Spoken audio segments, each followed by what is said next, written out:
something really bad starts tonight. How do you know that?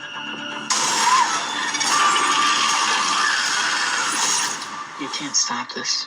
You know, you could create a ripple effect that could be devastating.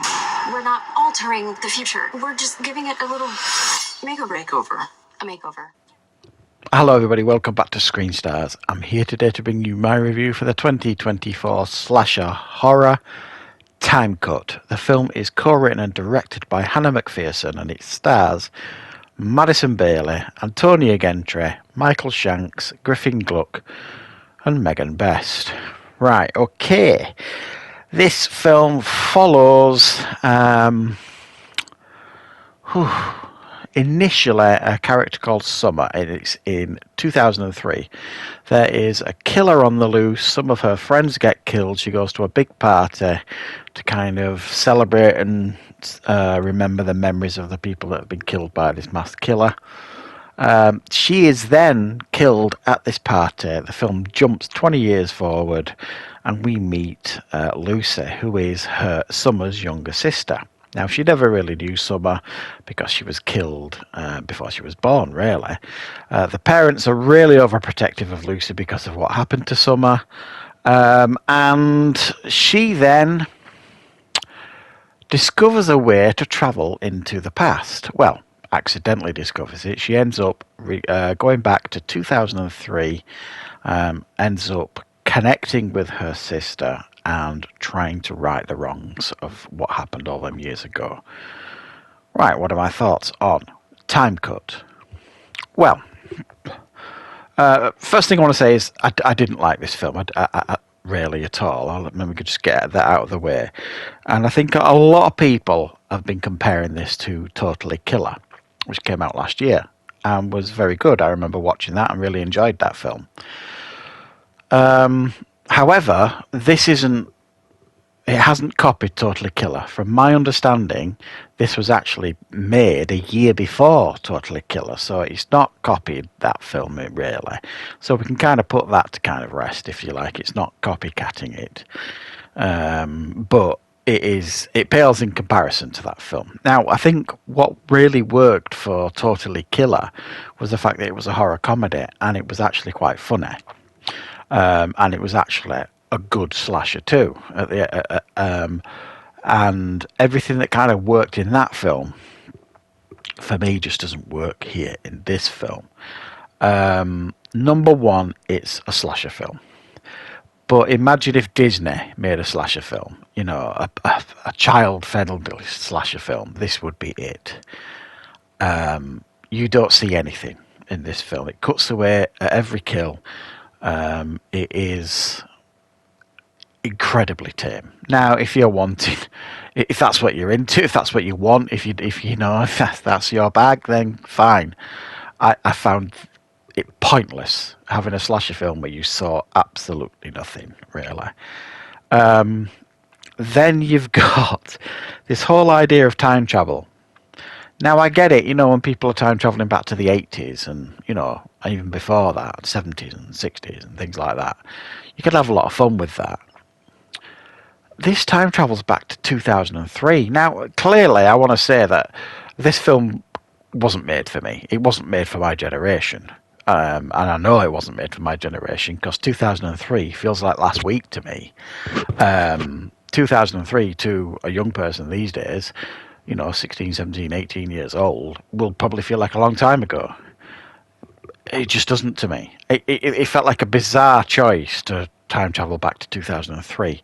And then you've got this, whenever someone travels back in time, you've got that whole, you know, shock of the fashions of the time and the technology of the time and all this kind of stuff. And there's this scene where she's kind of walking around looking at people's fashion. And this look of shock on her face, and I'm just thinking, well, they don't look any different than you, love. Was there a fashion in 2003? Was the fashions differently?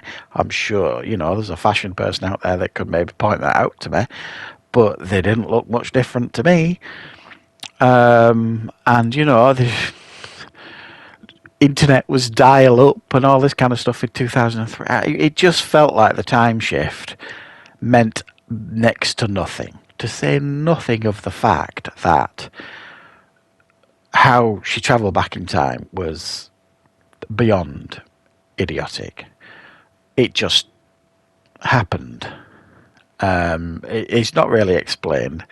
They try and explain that she's a very intelligent young woman because she's just been accepted into NASA in 2023. And, you know, that kind of explains how she maybe might understand bits and pieces about time travel. But, you know, it was idiotic, the whole time travel thing. And again, I don't mean to keep comparing it to Totally Killer, but in the time travel in that film worked because it was a comedy and it didn't take itself too seriously. So therefore, why would you take the time travel thing seriously? It's a plot device to kind of give us some giggles and laughs. Here, everybody took this film far too seriously.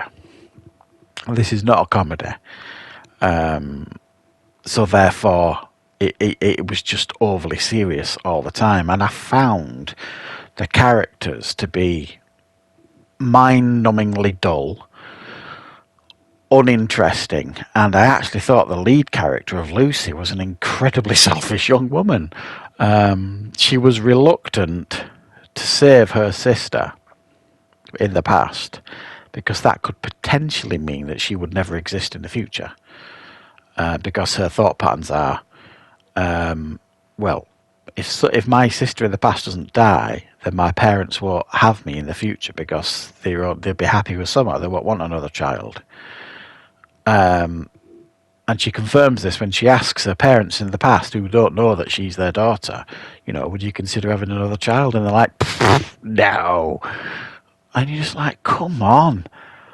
Talk about just ridiculous plot points. And then the whole masked killer thing is just not scary. It's not frightening. It's one of those where the killer is just there where it needs to be all the time. I was actually convinced, and this isn't a spoiler because it doesn't happen anyway, so I was convinced that there were two killers because this killer would turn up like in this room and attack somebody. They'd run out of the room, run down this corridor or wherever, and then they'd be stood at the end of the corridor. And you're like, well, clearly there's two killers. But no, that isn't the case. And who the killer is when it's revealed is more of a moment than, oh, that's a nice twist or that's a nice surprise. So even that is kind of a non-existent, interesting part of the film. Now, I'm being fairly harsh on this because there was very little about this film that I enjoyed, other than, you know, it's got strong production values and all that kind of stuff, and, you know, it's free to watch on Netflix if you're a Netflix customer. Beyond that, you know, if you haven't seen Totally Killer, I would strongly recommend you watch that one instead. It's got a real sense of fun about it, that film, and it's more of a slasher, infinitely more so than this film.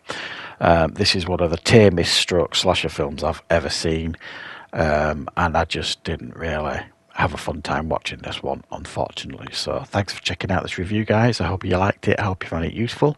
I will, of course, be back with plenty more reviews and content on the channel very, very soon.